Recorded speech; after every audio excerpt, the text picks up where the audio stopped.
И снова здравствуйте, мои уважаемые зрители. На дворе у нас продолжается 12 ноября, и мы с вами продолжаем разбирать тему Тайваня и Китая. И прежде чем приступить к следующей части, я хочу ответить на один постоянно читаемый мною вопрос ко всем, по сути, 5 частям. Юрий, неужели вы не понимаете, что никакой войны между Тайванем и Китаем не будет, и не нужно здесь ничего нагнетать? Все мои уважаемые зрители, которые задали этот вопрос, они были очень и очень невнимательны.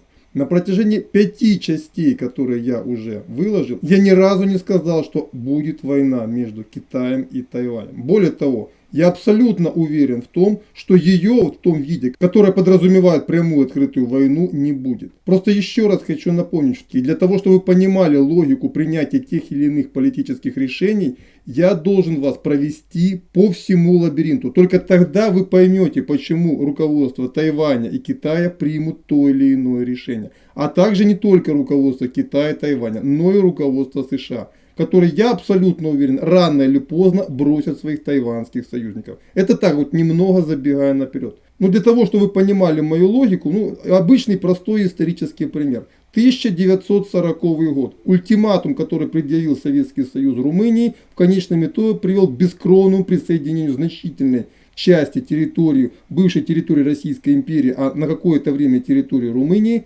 к Советскому Союзу. Но если бы Советский Союз не готовил свою военную машину, не готовил политическую ситуацию, разве было бы такое бескровное решение данной проблемы? Это всего лишь один из подобных примеров. Именно по той же причине и китайское руководство, естественно, желая решить проблему Тайваня мирным путем и склоняя руководство Тайваня именно к этому решению проблемы, тем не менее наращивать свой военный потенциал. Тем самым она хочет показать руководству Тайваня, что вариантов у них нет.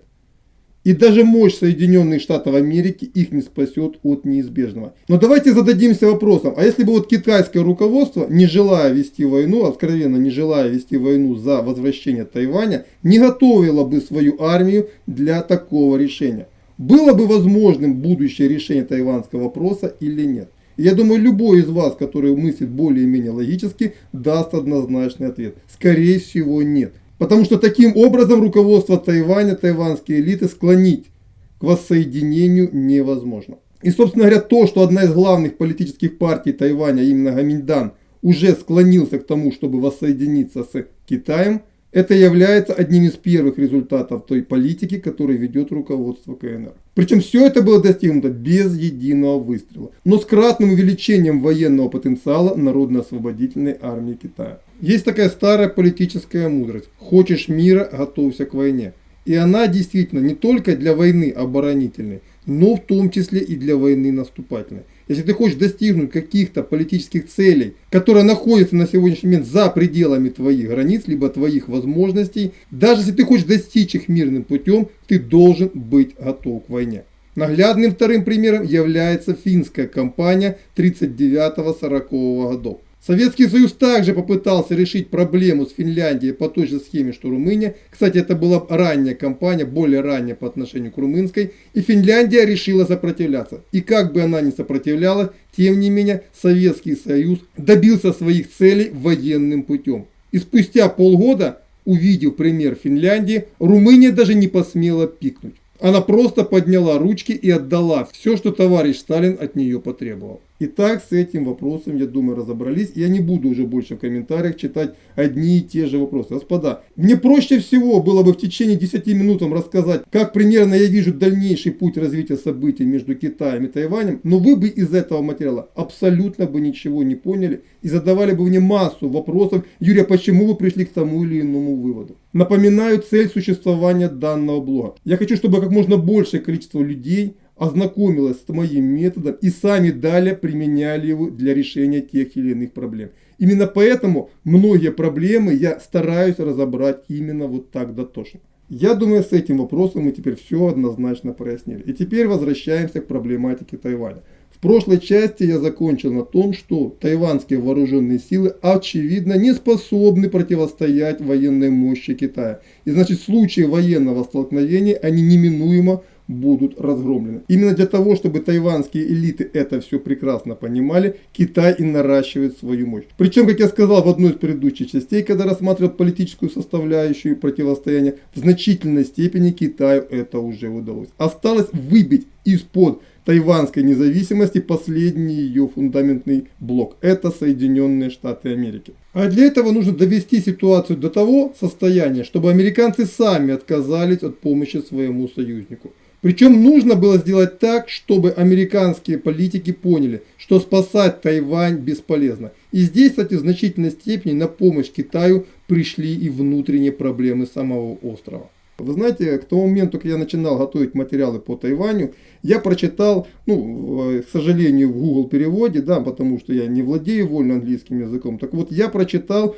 много форумов, посвященных вооруженным силам Тайваня и высказываниям, в том числе и американских специалистов в отношении боевых возможностей тайваньских вооруженных сил. И я вам скажу так, американские политики отдают себе отчет в том, что тайваньцы воевать не хотят. Они воевать не будут. Если когда-нибудь Китай поставит вопрос руба, то воевать придется американским парням. Причем в первую очередь все это стало следствием развития самого Тайваня. И здесь мы должны понять один очень важный глобальный момент, который касается не только Тайваня и даже не только Южной Кореи, Японии и Китая, а он вообще касается всего нынешнего миропорядка. На самом деле ту систему ценностей, которую нам навязывают, да, то есть что ты должен стремиться потреблять, ты должен быть успешен, ты должен быть лучше других, она убивает не только товарищество, она убивает патриотизм. Потому что если ты должен потреблять и ты должен быть успешен, то это никак не соотносится с жертвенностью настоящего патриота. Ты либо патриот, либо ты успешен. Соответственно, если ты патриот, ты должен жертвовать частью своей успешности ради блага своей страны.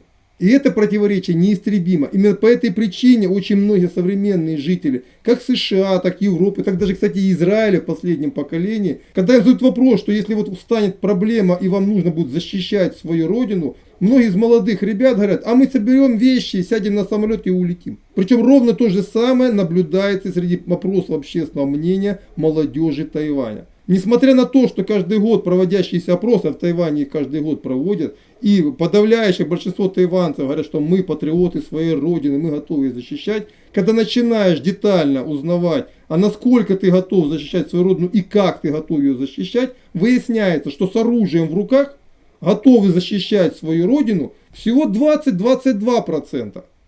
То есть из 70%, которые говорят, что они вообще готовы защищать родину, оружие в руки готовы взять в руки уже только 20-25%. И это пока только на словах. Пока ни один сапог противника не коснулся твоей земли. Как показывает практика, в таких обществах, когда реальная угроза уже на дворе, значительная часть даже этих патриотов ищет повода, чтобы это самое оружие в руки не взять.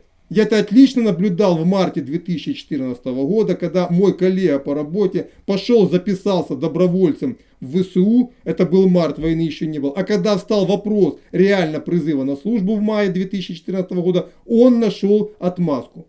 По состоянию здоровья ему было очень трудно воевать, даже несмотря на его очень явный патриотизм. А все успешные восточные страны, которые достигли очень высокого уровня развития в экономике, это в том числе Южная Корея, Япония и Тайвань, у них это чувство гипертрофировано. Чувство личного успеха, чтобы ты был лучше соседа, оно у них гипертрофировано настолько, что оно убивает у них все остальное. И не только патриотизм, но и способность размножаться. Потому что дети это тоже жертва. Жертва твоего личного успеха ради будущего. И человек, который стремится за своим личным успехом, часто этими самыми детьми жертвует.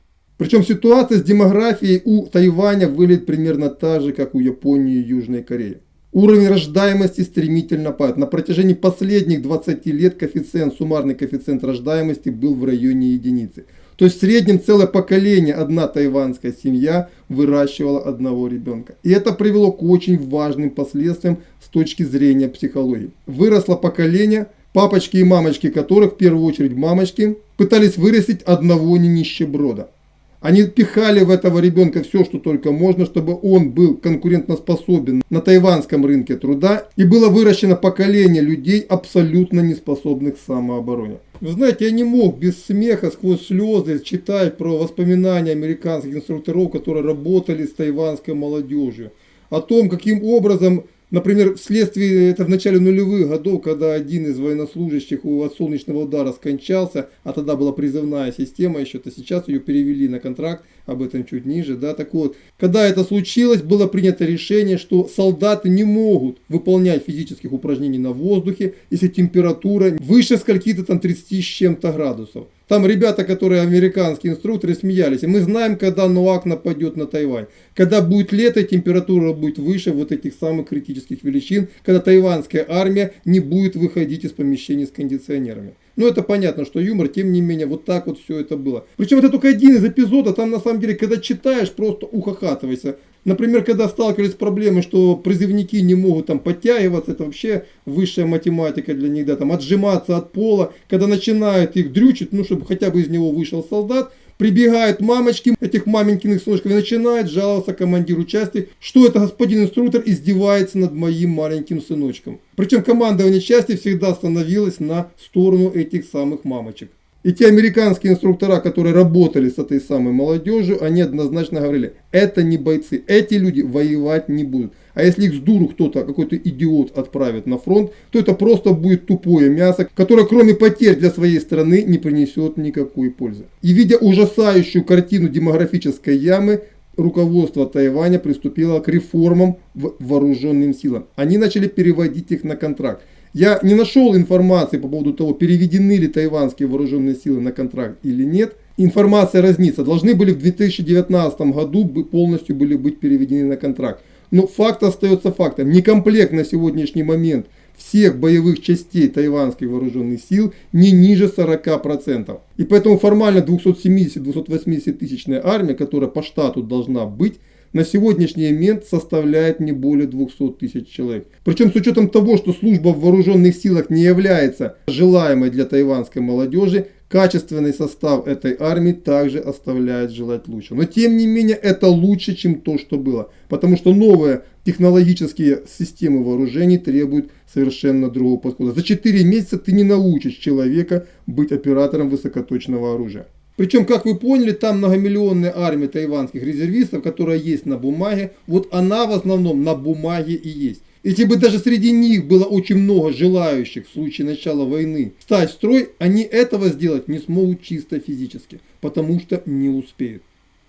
Но подавляющее большинство из них даже этого не пожелают. Потому что многие из так называемых формальных резервистов знают только с какой стороны заряжается винтовка. А стреляли из нее далеко не все. Но это еще полбеды. Главная проблема тайванских вооруженных сил состоит в том, что тайванский высший генералитет и офицерский состав, он оппозиционен действующей власти. Потому что формировался он в основном из так называемых гоминдановских династий. Потому что очень многие гоминдановцы, которые убежали с материкового Китая, стали офицерскими династиями на Тайване. И на сегодняшний момент значительной части офицеры вооруженных сил Тайваня это выходцы из материкового Китая, которые хотят воссоединиться со своей великой родиной. И, кстати, этим летом один из отставных генералов тайванских вооруженных сил даже призвал своих коллег, бывших коллег, к вооруженному мятежу против действующего правительства. Причем в Тайване прекрасно понимают, чем в конце концов все это закончится. Уже начиная с 2020 года в Тайване началось сокращение абсолютной численности населения. Причем все это далее будет идти во все ускоряющемся темпе, и уже через 20-30 лет в Тайване будут жить в основном одни старики. А Китай, хоть имеет тоже демографические проблемы, он будет выглядеть гораздо лучше и гораздо сильнее. То есть на самом деле военную кампанию против Китая Тайвань уже проиграл. И роковым для этого острова станет решение США отказаться от этого ключевого союзника. И это, скорее всего, произойдет уже в 2020-е годы. Причем, как я сказал в самом начале данного выпуска, воссоединение Тайваня, вероятнее всего, произойдет именно мирным путем. Когда оставшаяся часть тайванских элит придет к мнению, что другого выхода у них просто нет. Но об этом мы с вами поговорим уже в следующей части. На этом по этой теме на пока все. До свидания. Подписывайтесь на канал. Ну и самое главное, что бы там ни случилось, всем всегда желал, желаю и буду желать Будьте здоровы!